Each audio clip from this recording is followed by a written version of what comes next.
Raph, that is HM. And then over on the other side, we have Bunky. Bunky. That is our from Vancouver Island.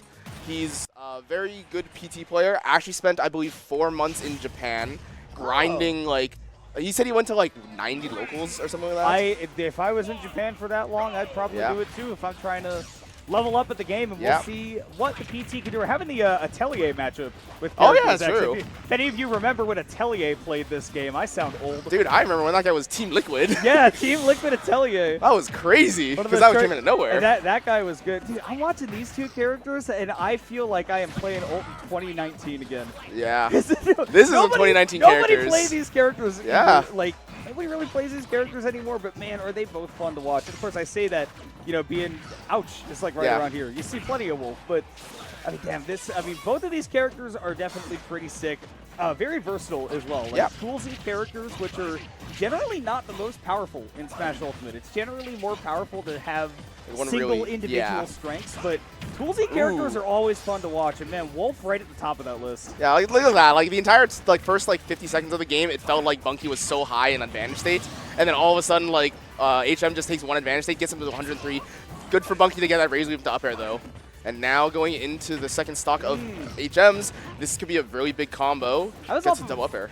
One call out from Bunky as well, just seeing HM overextend a little bit at the ledge and then just hold shield, like neutral get up and then grab immediately, no fear, and leading that into 42% immediately. And definitely looking like the Ivysaur is going to be the play for most of this match. You do get set up for quite a few big combos, but Squirtle honestly gets comboed at early percents really hard by Wolf anyways, and big bodies against Wolf, not always the most fun. What a Bunky, muy inteligente. Muy inteligente. That was crazy.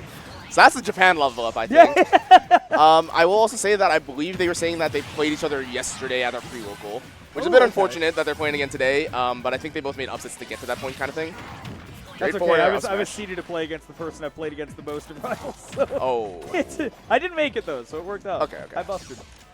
Sometimes it happens. I busted today, too. Sometimes you do go out like a buster. But we'll see. Bunky right now not doing any such a thing, up one stock, and sticking it out with the Squirtle here at early percents, which is, you know, definitely the safer place to be Squirtle, but 34%, you're going to be seeing some pretty nasty Wolf combos working out. So see if HM can take advantage of that. Right now, just not able to get a lot of these landing aerials. Bunky's been playing really well outside of that range. I think that's a good thing about Squirtle is, like, you have that evasiveness, like, with your character itself.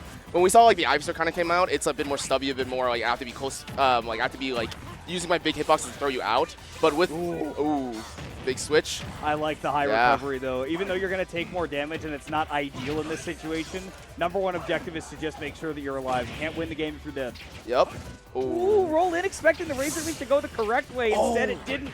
And I actually love how Bunky's playing, too. Bunky's going for resets, and honestly, I love that, because you recognize, okay, I can't get the combo there. Let's just try again. Dude, that was so good. That was really well played from Bunky. I'm loving a Bunky right now. I really love the way he's moving. That was sick. There's that switch right That was sick. That frame 10 up smash. I call it frame 10 for no reason other than I know the number.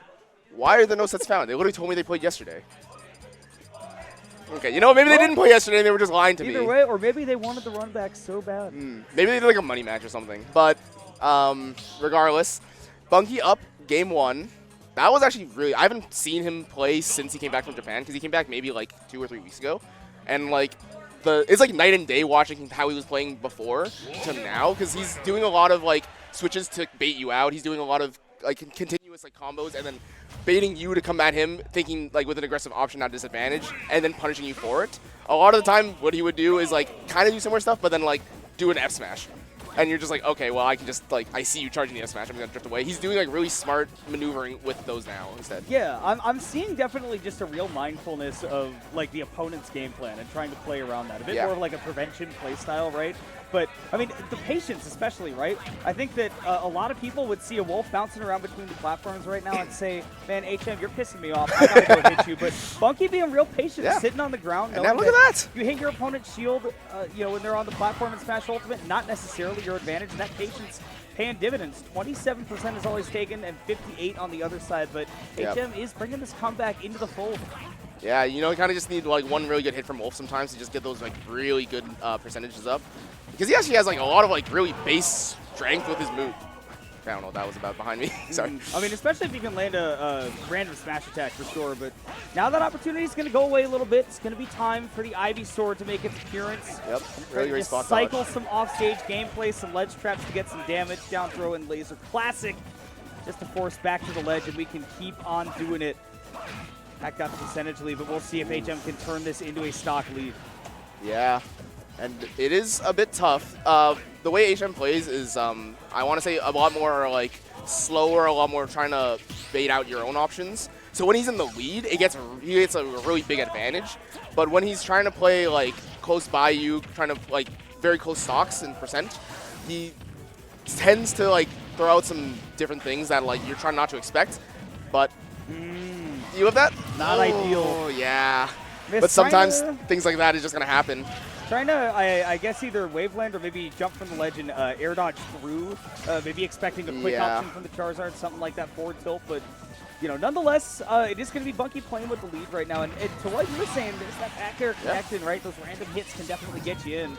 But it's interesting. I feel like both of these players are not only both slower paced, but I do get the sense that they both enjoy playing in a way where it's like, oh, I'm going to prevent your game plan. I want you to feel a bit more uncomfortable. But because they're also slower players, they're kind of just dancing around, waiting for somebody to make the first move. And it's kind of interesting because Wolf, I think, definitely does almost need to play that way sometimes, especially against Squirrel. On the other hand, you got Bunky plenty of opportunities to open him up. But again, I'm loving the patience because this Squirtle has such a great response time. Yeah, I really like how Bunky's using the Squirtle specifically. Like it's so well, like all the hitboxes are really well placed in my opinion. And like there's nothing that feels like he's throwing it out just to throw something out. It's always like, oh, I'm using this as like either a bait or I'm using this movement to like put myself in a better position for your thing that you're throwing at me. And even if I do get hit in certain areas, it's not like I'm putting myself in a terrible spot.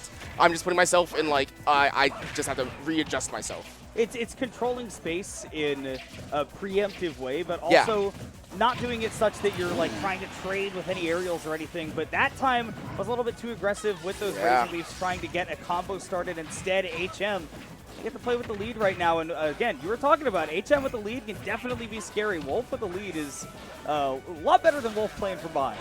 Yeah. Take it from us. We know that from BC. And I don't have to tell you. Yeah.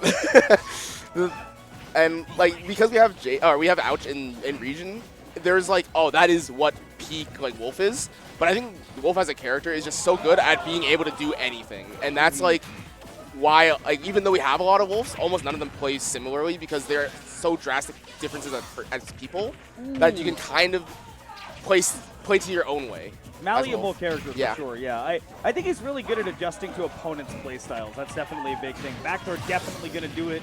No punk and chunking needed. We are down to last stock here in game 2. Bunky trying to work on a comeback to maintain the lead in the set. Otherwise, we will go to the pivotal game 3. But HM not able to land that forward air deep enough, not close enough to the ground to end up getting that back air afterwards. So going to have to do it again. Not getting off these platforms. Honestly, playing against the Squirtle like it's a little Mac. Yeah, and I don't really blame him. You've been taking... Oh, yeah. Noticed the nothing movement and said, okay, I'm going to beat you for that. Wow, Squirtle lived. Living and definitely making that switch to Ivysaur. Yeah. Charizard, the perfectly spaced recovery, and honestly might be sticking with the big lizard. Yeah, I think you kind of have to at this point. At 131%, you kind of need the weights, and I guess Charizard has always been like not bad. I don't know how good it is now because he hasn't really been using it this entire set yet. But it's always been like a consistent, like I can do stuff with it, but oh, that down air up here is going to take it. Dang, down air honestly sending it on that. That's not the safest move on Shield. If you land behind Charizard, he might have a little bit of trouble, getting the punish on that afterwards. Up smash is a little unreliable with somebody that's like pancaking behind you, but yeah, Bunky going to be sent to a game 3 with it all tied up. HM playing with that lead very beautifully, and they really hot potatoing those platforms. Like if I'm Bunky, I'm trying to think, okay, how do I get HM to fight me? Yeah, I exactly. think that was what Bunky did really good in the first game, was just playing at a range where HM felt like, okay, I've got to try to control space, try to throw out some moves, but Bunky was not like super threatening, did not put out a sort of a deadly aura in that game 2, and HM just kind of took it easy, coasted into that game 2 victory. Yeah, that's what I'm saying, because he's jumping around the platform so much, he's just waiting for you to either let go like a little bit of tension and then you capitalize off it very well, or he's able to just bait you into doing a bad option, and that's what HM does really well, in my opinion. And again, that's because he had the stock lead, he had the percentage advantage. But let's see what happens. They're both on even ground again. Let's see how he can take this out. Very surprised to see a small battlefield here for Game 3, considering the way that last game went. I would have thought we would see a stage with either platforms, kind of like Town and City, where it's not going to be super efficient to try to play at that distance the whole time, or even in some cases, obviously Town and City has the transformations, you just can't do it forever. But Bunky feeling confident in the gameplay adjustments and maybe playing the long game to try to make sure that over the course of a close best of 5, you're making the right adaptations. You force HM to show all of his cards. But we'll see. Right now, the Squirtle definitely doing it all right, 100% built up. But the question, I think, for both of these players over the course of the rest of the set is going to be how we closing out those stocks once we hit those represents. Yeah, like right now, I don't think staying as Squirtle has like gonna net you the kills right now. But I think Bunky thinks that he needs the constant like movement and pressure. And now that he's in a ledge trap scenario, Ivysaur can come out. Ooh, great catch though on the jump. Yeah, definitely one of those panic options. Honestly, shielding right there, not so bad because you know that a throw won't be able to kill, but the jump is one of those ways where you try to get back into the game immediately if your opponent panics, tries to throw out a move. Yeah, but Ivysaur up air. Yeah, speaking of up airs, Bunky popping a couple right there, building up a little bit of damage, and we are back to tech chase land, but the really used get-up attack from Wolf right there, getting HM out of a sticky situation. Yeah, I feel that HM has kind of been missing a couple of these techs from like low percent Squirtle, and Bunky just hasn't really capitalized off of it.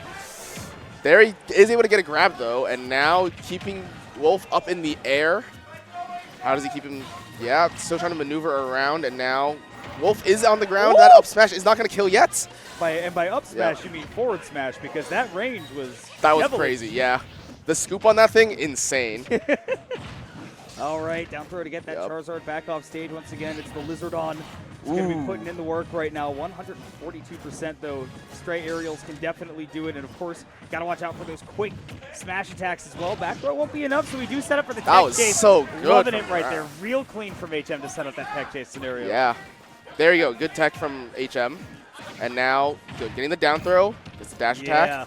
With a little bit of rage, that's guaranteed against a lot of the lighter characters, particularly the ones that are not fast fallers. Squirtle's kind of in the middle of that category. So Wolf gets, again, these early percentages. He's going to be building up that damage very, very efficiently. It's just all about getting that first opening. Yep. Oh, maneuvering around each other very carefully. They're like throwing out like really safe hitboxes, but like using their movement as like the bait. And there's so much like empty hopping around. It's so interesting to watch how they're actually like jumping. And now with that Nair coming down, great job. Gets the down throw. Now putting Bunky into a ledge trap position. Gets another grab. Another down throw. Laser. Rather rinse repeat, man. Bunky was down so much percent at the start of this game, but has really just completely even get that leaf out of here. Yeah. I'm a lawnmower. And there he goes. They're kind of jumping around. Going to Charizard now. F-Tilt is not going to take it, but does get a good stage presence. Now putting HM into the ledge trap. Nair getting him out of there. Really aggressive option. Oh, barely missing the F-Tilt. Ledge trapping with Charizard, great. Getting off the ledge, not so much. Parry opening it up for HM, but that F-Tilt just a little bit stale. But that double jump Nair to cover the ledge. Bunky be down on the last stock here in game 3. Yeah, this is really close. And now, again, for HM in the advantage position, like percentage stock-wise. So now Bunky really needs to find ways to get in properly. Big combo, 51%.